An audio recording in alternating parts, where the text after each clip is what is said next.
Nous allons vous présenter notre sortie à la Chambre des notaires de Paris. Cette visite nous a été faite par Jean-Albert Siété et le président de la Chambre s'appelle Bertrand Savouré.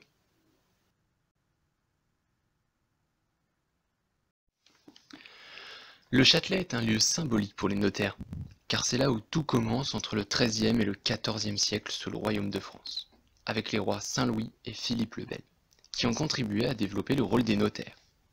Tout d'abord avec la nomination de 60 notaires qui étaient situés au Châtelet, à l'entrée de Paris au pont de Change. Leur rôle était de contrôler les entrées et les sorties, changer la monnaie, régler les questions d'ordre juridique hors procès. Les notaires de Paris étaient à l'origine des membres de la confrérie de Notre-Dame, qui faisait partie du clergé. Mais l'immeuble où nous étions date du XIXe siècle. C'est un immeuble de type haussmannien.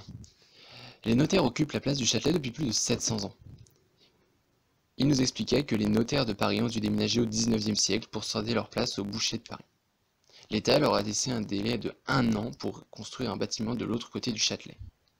Ils ont réussi à tenir le délai avec quelques astuces, notamment la structure du bâtiment qui est en acier, des grilles pour le chauffage central et l'immeuble qui était éclairé au gaz autrefois.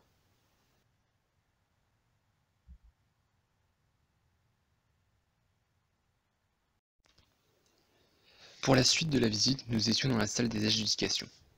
Il y a 15 000 notaires à Paris, et la profession ne cesse de croître d'année en année avec l'avènement de la loi Macron de 2015, qui a fait sauter le numerus clausus et bouleversant en profondeur la profession notariale. Cela permet d'augmenter le nombre de juristes, d'augmenter le nombre d'études.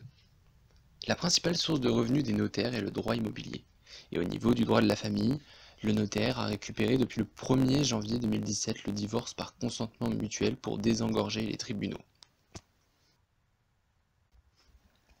Le notariat étant une profession très ancienne, elle a historiquement des symboles, notamment le jeton pour inciter les notaires à assister à leurs assemblées, les règlements prévoyant des pénalités pécuniaires en cas d'absence, mais aussi l'attribution de bougies aux notaires présents.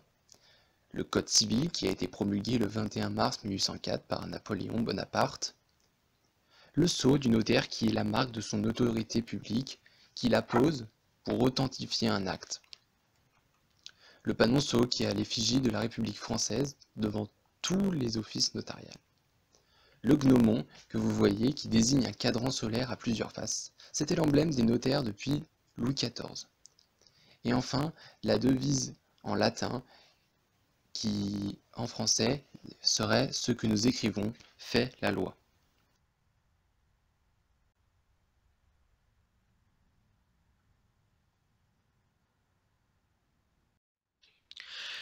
Le notariat est implanté partout, notamment en Europe, avec l'association des notaires des métropoles européennes. Cela est fait pour ceux qui aiment le droit. La Chambre est souvent en relation avec des notaires russes ou chinois, où le notariat est plutôt récent, avec l'apparition du droit de propriété. La France a une représentation permanente stratégique. La Chine, qui suit le modèle dit latin, à Pékin, a ouvert une étude de 300 notaires, ouvert 24 heures sur 24.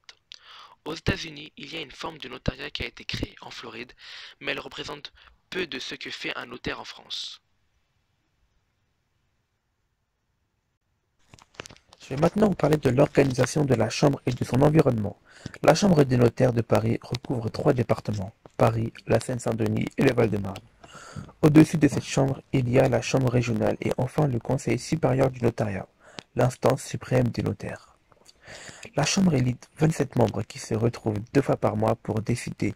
Parmi les 27, 4 notaires constituent le bureau, qui sont le président, le vice-président, le second vice-président et le premier syndic qui est responsable de l'inspection des notaires.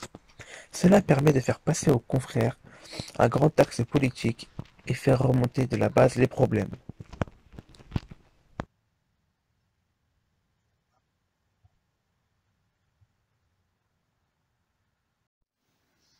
Dans la salle des séances de type Napoléon III, il se trouve des tableaux, notamment Maître de Villiers, qui est un notaire qui date d'avant et d'après la Révolution, et qui porte la Légion d'honneur, qui est le signe de la République, et un symbole de l'Ancien Régime, une écharpe.